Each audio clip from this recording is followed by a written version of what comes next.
Alright, so today we're going to be going over a MacBook Air that has no backlight. It has no backlight because of liquid damage. I know, boring. We've done videos in the no backlight thing a lot, so this is nothing crazy new.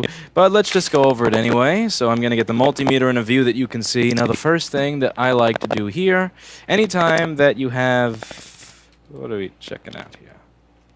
The first thing to check is that PP3V42 is present. Let's plug it in, because that's what's needed for the one-wire circuit.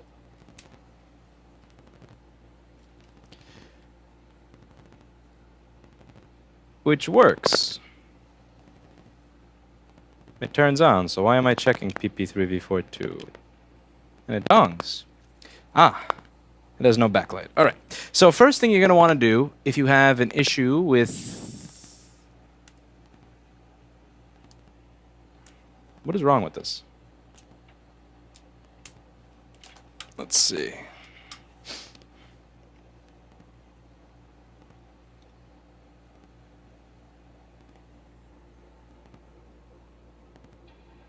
Okay, it chimes, but there's nothing on the screen.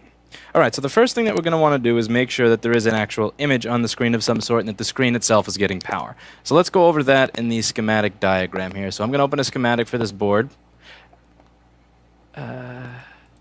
Let's see, this is the 820-00165, the newest 2015-16 MacBook Air board. So let's split this so that I can see what's on the screen here. And let's open the board viewer. Okay, so on J8300 is going to be LCD connector. So let me just show you here. Okay, so J8300 over here is the LCD connector. We go to J8300. So the first thing I want to do is figure out what is actually powering the screen. Chime. Now, let's just go over the sequence again. The first thing that you should have is CPU V-core, as in after it turns on it goes dong. You want a nice long dong. You don't want any of that half dong where it goes dong and turns off. You want a nice, as Sonny would say, you want a nice long dong. Once you have a nice long dong, after that you're going to want the image. After you get the image, then you get the backlight. So now that we know that, so we have CPU V-core. Now what do you think here is going to power the LCD? So let's see what we have here. We have LCD backlight. Well, that's powering LCD backlight, but that's not powering the LCD. We have SM bus lines. If you Google what SM bus is, you'll see that that's for communication. That's not necessarily power. LED return. So this is where all different backlight lines are going to get a return to the LED driver. You have display port, something... Nah, probably not. You have PP3V3, and it says voltage 3.3. PP3V3 for the LCD. So 3.3 volts for the LCD. I think that sounds like a good one. We have all these different DisplayPort channels. DisplayPort, internal, aux, channel, I'm guessing. DisplayPort, internal, ML, maybe mainline and auxiliary channel. I'm just guessing here. Fuck if I went to college for this. And then over here we have a bunch of ground. So I'm going to take a wild guess that I need to have on pin 18 and 19 3.3 volts to power the LCD. So let's go over and see if we have 3.3 volts to power the LCD. So I'm going to take my multimeter, make sure it's in voltage mode, and we're going to check that there's 3.3 volts on the LCD. Now, how am I going to know where that is, right? So pins 18 and 19. So if I go back over here, I'll see that I can check what pin of the connector is what. By the way, big public service announcement here. If you bought a schematic for a motherboard from a company that did not give you the board view, you got fucked. File a chargeback, file a PayPal claim, you got fucked. There's no ifs, ands, or buts about it. I hate that crap. It sucks. It's bullshit, and I'm sick and tired of seeing it. I got fooled by that many years ago, and it drove me nuts. I was wondering, how am I supposed to know where all this stuff is on the board? And they had the board view, but they weren't selling it, or they would want more money for it, or... No, fuck that shit. Give me the board views with the schematic that you fucking stole, or give me, or give it away for free. Like, seriously, that drives me nuts. It's one thing to resell Apple's schematics that they probably stole from Apple. I get that. But to actually only sell a portion of it so that it's useless, that's bullshit. So you need to get the board view along with the schematic. If you found some deep, dark corner of the internet where they're charging money for this, make sure you're getting the board view and the schematic. If you didn't get both, PayPal claim. So back here, we're going to check on pins 18 and 19 of the LCD connector. We got the multimeter over there, nice and out of focus. As is always, if my videos were in focus, you probably wouldn't be here. You guys have gotten used to the shit production quality of this channel by now. So we have 3.3 volts in the LCD. Now, what we have to do is we have to check and see that okay, we have no... We're going to be checking backlight voltage. So the first thing we want to do is make sure that the LCD is turning on. So let's just go over what's going to be doing that on the screen over here. So this is going to be the LCD connector. Now we want to see what over here is going to be providing power to the LCD. Remember the sequence of things. First thing that has to happen is that the machine is going to turn on and go dong. Second thing that's going to happen is it's going to send power to the LCD. Third thing that's going to happen is that it's going to send backlight. So we can't get backlight if we don't have power to the LCD. So it looks like over here we have to check on pins 18 and 19 of the LCD connector. And when I measure there, I get...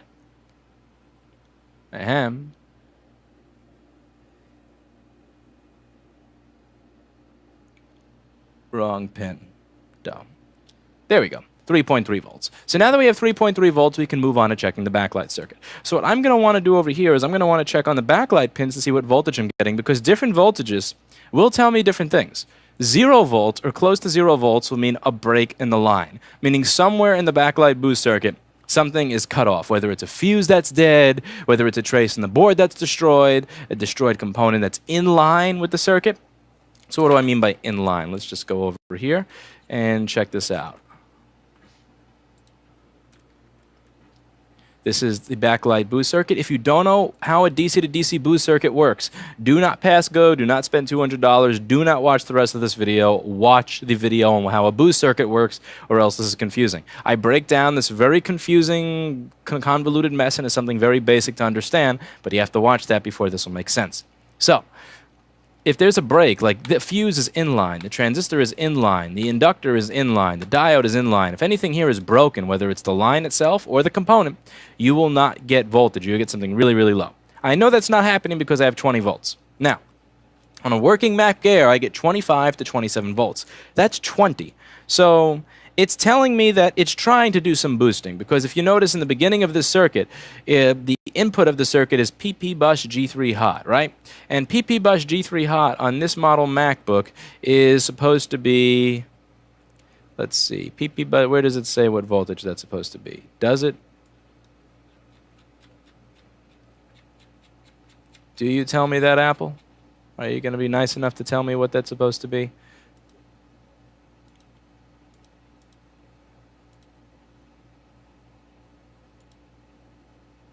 You've got to be fucking shitting me that they don't. Okay, anyway, here you go. They don't have the list of power rails for some reason on this one. You have voltage 8, not 86 volts. It's 8.6 volts. The Apple engineer was on crack that day. And yeah, it's 8.6 volts. So this circuit is designed to take 8.6 volts and turn that into 26 volts. So we're taking 8 and we're turning it into 20, which means that there's something going on there. It's just a little bit short of what it's supposed to be. So what could cause that to happen? Now, it could be that this chip is not boosting the way it's supposed to. It could be that the PWM signal is not present the way it's supposed to. So what is the PWM signal? What does that do? Well, if you Google LP8550, which is the model of this chip, if you Google that, what you're going to notice is you get a data sheet that tells you exactly what every single thing there does. And BKL...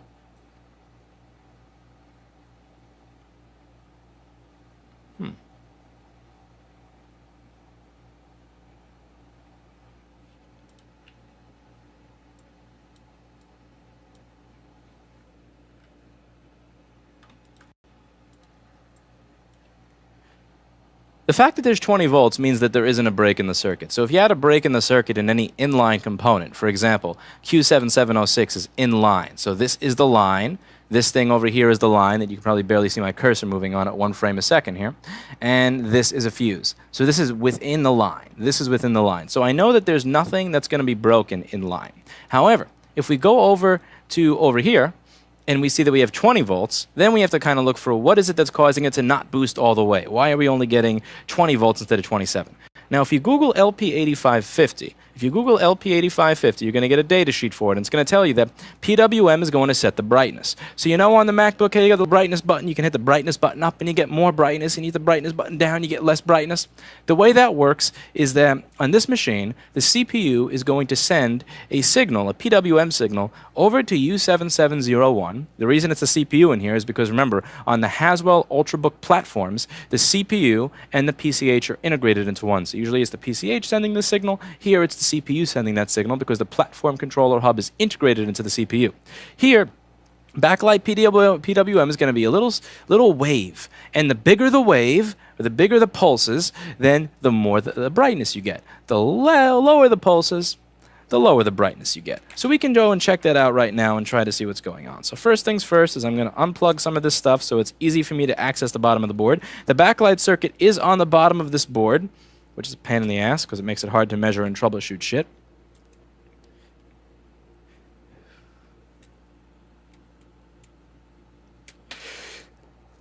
Excuse me. All right, so also another thing to take note of, by the way.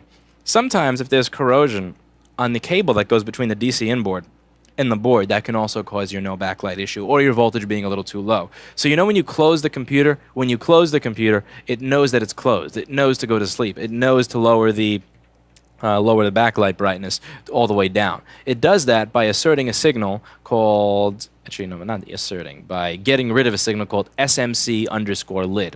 When that signal is not present, I'm pretty sure you should double check though. When that signal is not present, the computer's going to think that it's closed. So if there's any type of fuck up between the DC in board, which is where that sensor is, and the machine, it's going to think that it's closed all the time, and it's going to give you that issue. So one of the things I should do is actually check that DC inboard connector before I go nuts with this. But first, let's get this thing out of the case, which is always a pain in the ass.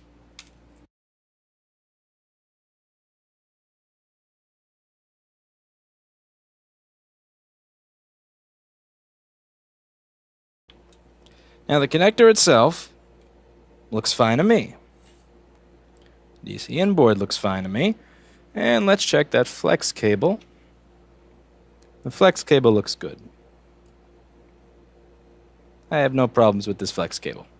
Perhaps it's a little bit out of focus, but again, if these videos had good production quality, you probably wouldn't recognize that you were on my YouTube channel. You would think you were on somebody else's. So now we look at the LED driver area, and yeah. So as you can see, the LED driver area looks like cock and balls, or as Grade A Under A would say, cock and bollocks. That's the UK version of cock and balls. So let's replace that, because if it's not... I'm just going to jump to replacing it because here's the thing. This is the resistor for PWM. Looks fine. This is a resistor for something that I honestly don't remember off the top of my head. And it looks like shit, but I don't know what it's for, so I'm just not going to care. And this is the LED driver, which has, you know, cock and ball juice coming out from the side of it everywhere. So let's just get rid of that altogether and replace and see what we get. I'm going to take my JBC.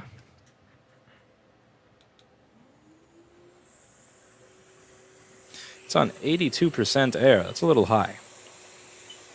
You know what? Screw it. I'm going to use the air high. It's a lot of people who are coming to the tutoring, and also people who are commenting are going, you know, the chip keeps blowing away, and I lower the air so it doesn't. I have to lower the air so it doesn't blow away, and I want to get rid of that myth. It's a big myth that you need to do that. Watch when you align the chip properly, and when you're doing the job. Boom. I shouldn't use the word proper for almost anything I do, but my version of proper. Watch. You'll see. I can have the air on nice and high. Chip's never going to blow away. We turn the air filter on.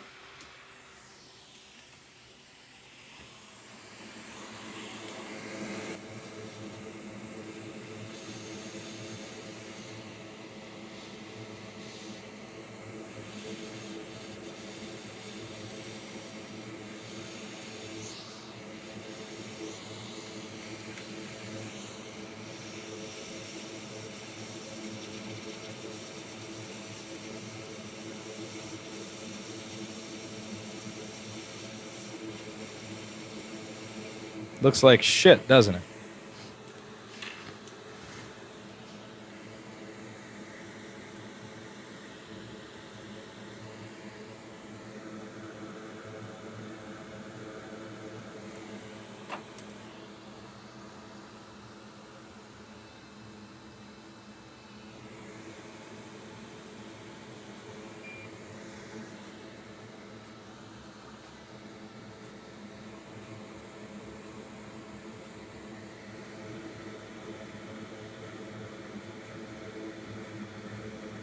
You can see the fumes getting sucked into the filter. It's not good to inhale this stuff.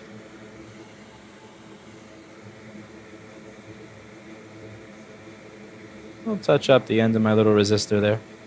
I've got the flux on there, so I'll suck up all that lead-free shit. And let's get some wick.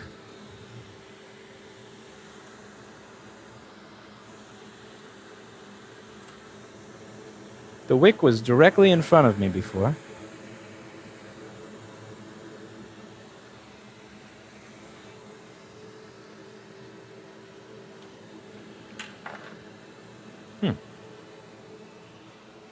Aha, it is still in front of me.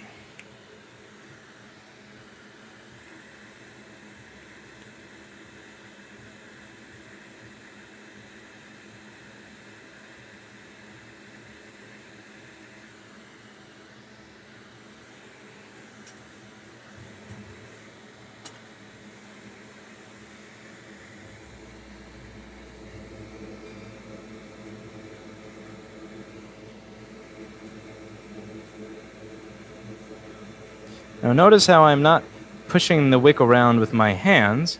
What I'm doing is I'm pulling with the wick. So this way I'm less likely to rip a pad. Let the wick do the work. Another thing. Point out here. See when I grab the wick? A big mistake that people make is what they do is they take the wick by the tweezer, so they get shitty control over it. They can't really push or, do much like this, and they're dragging this shit with them. The other thing people will do that's even worse is they'll grab the wick with their finger. Or they'll have a really long wick pulled out. So since it's long, it's further away, you have less control, and you're burning yourself. Copper conducts heat. Don't hold a piece of copper that you're heating to 840 degrees Fahrenheit. That's silly. So what I do is, first thing I like to do is I like to make sure that the wick itself is nice and short.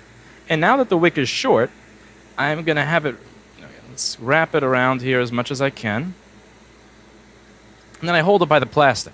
So rather than burn my hand, what I'm doing is see, let's see if you can see that. I can't see what you see in that little shitty camera viewfinder. So this is the, I might as well do it close up. Huh.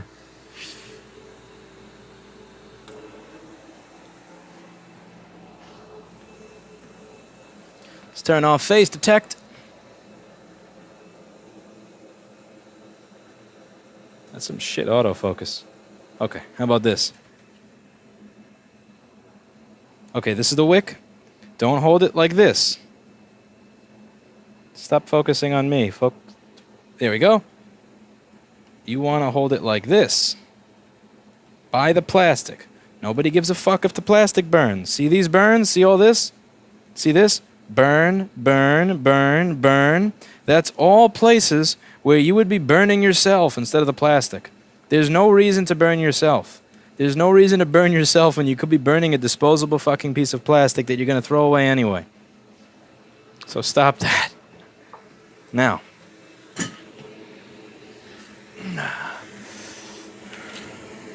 Let's take a look. Where were we here? Okay, we've done that. Now let's just clean it up a little bit. Take an anti-static paper towel. Some anti-static alcohol from the anti-static alcohol container. And scrub it with my anti-static finger. And now we should get some. Okay, clean it off. Now the issue with the paper towel is that if you don't use it properly like I just did, it's going to leave streaks. So what you should do is if you have a paper towel because you ran out of your clean room wipers, wipe it like this, one direction. Don't go back and forth. Don't twist, especially if it's a Q-tip. But if you use a Q-tip in a rolling motion like this, all the fibers are going. If you're using a Q-tip, all of the fibers are going to get rolled back around the Q-tip if you do it like in a rolling motion versus back and forth. Back and forth leaves them on a board. If you're going to use a paper towel, 1, 2, not that's bad. Just like this. So all the fibers are going to get stuck on your paper towel. Just a couple of hints on how to use not the right stuff and get the results you would have gotten if you used the right stuff to begin with. Sometimes I forget. I've kind of gotten used to this because I've been using these clean room wipers this whole time. I'm down on my last one until my new shipment comes, so I don't want to waste it on something as stupid as an LED driver. So, now we're going to get ready to place a new chip.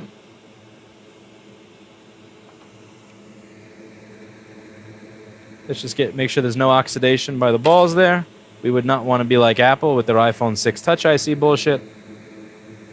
If your soldering is as bad as Apple's manufacturing, fucking shame on you. Seriously. Because just look at the iPhone 6, desolder a Touch IC. Dude, it does not take much to do better than Apple. It really doesn't. Get some flux down there. Okay. I'm going to grab an LED driver.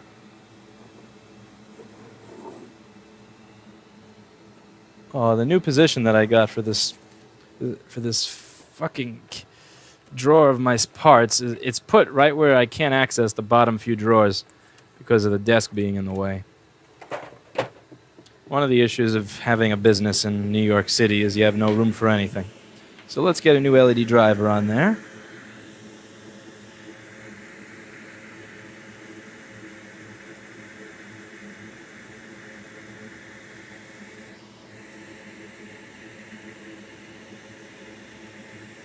You always have to note the orientation of the chip. One of the things I learned from practical board repair school is that if you put the chip on the wrong way, it's not just going to fuck up the backlight circuitry or short rails, it'll actually make the machine beep every now and then. Alright, so my air is on 84%, which for anybody who uses the JBC JTA knows is an obnoxious amount of air. Watch, here's my trick to not blowing the chip away. You ready? First things first. Once you have it aligned there, you're going to push down on the center of it. So I'm going to align it. I'm going to try to align it. I'm going to fail to align it because I suck at this. And I'm going to push down in the middle. Now, I want to be able to push down and kind of move back and forth and not have the chip move more of a distance than the diameter of the balls, of the pads. See the diameter of the pad? See how big the pad is? I don't want the chip itself to be able to move further than that. So when I push down and I do this, it's okay if it moves a little, but it can't move more than the diameter of the pad. That means it's become unstuck from the pad. Friction is going to make that stick to the pad. Now, once that part is done, I'm going to drop my expensive tweezers like an idiot, and then I'm going to heat from far away. So I start from far away. Now what I'm doing here is I want the flux to become like a very thin liquid, because right now it's a very tacky liquid, but when you heat it up it becomes a very thin liquid, like water. Thin is not the word that I want, but the word that I'm looking for is escaping me right now. I'm going to wait for there to be no puddle around the chip. You see, right now there's a huge puddle around the chip. I want to wait till there's like a tiny little ripple around the chip and nothing else. And once I'm there, now you can even hear, that's a lot of air. I'm at 85, 84%. Now see, I'm going to go in on the chip very close, and it's not blowing away. Look, I can even make it dance. Dance, fucker, dance. See? The chip is dancing. At 84% air on the JBC JTA. It's fine. You know why it's fine? Because surface tension. It wants to stick to the pads. It's only going to come off if you have flux on there and you just blow it away, or it's not aligned properly to begin with. If the chip is properly aligned, it's not coming off of those pads. Also, I think I may have touched those two resistors with the wick. It looks like those pads were starved, so I added a little flux and a little solder, and now you're going to see that I have a backlight that turns on. It's going to work. I'm going to get that 27 volts. It's a great number.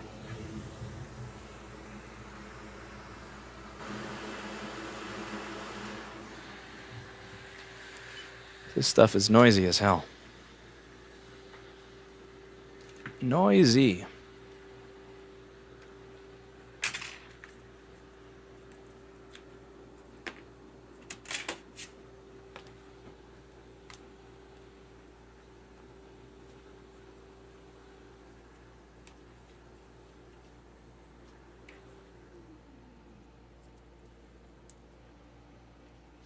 This is obviously going to have a run through the ultrasonic cleaner because it doesn't look very nice.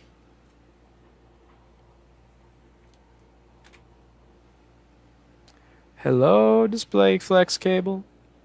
Where'd you go? You're hiding from me. Ah, never mind. Camouflaged. Camouflaged itself. Great.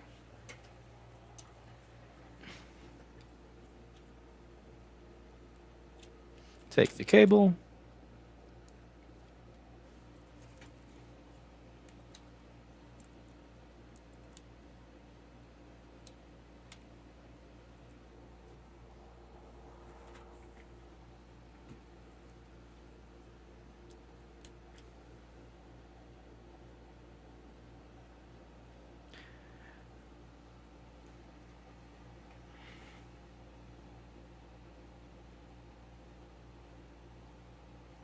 Yay, light. Oh. Oh, you can't see the light because on the newer models it boots into this black BS. So now you have to wait for the, instead of the gray BS. So now you have to wait for the question mark folder. But I can see the light on my side, so I'm excited. I know. You don't trust me.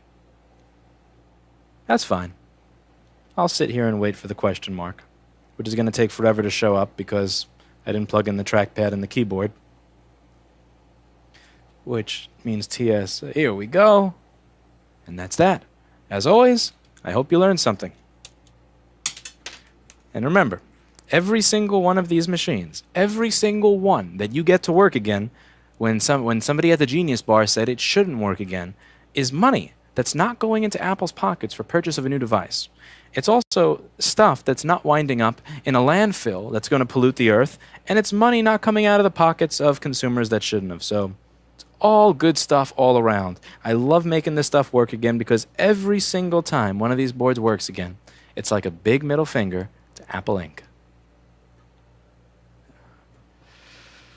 That's it for today.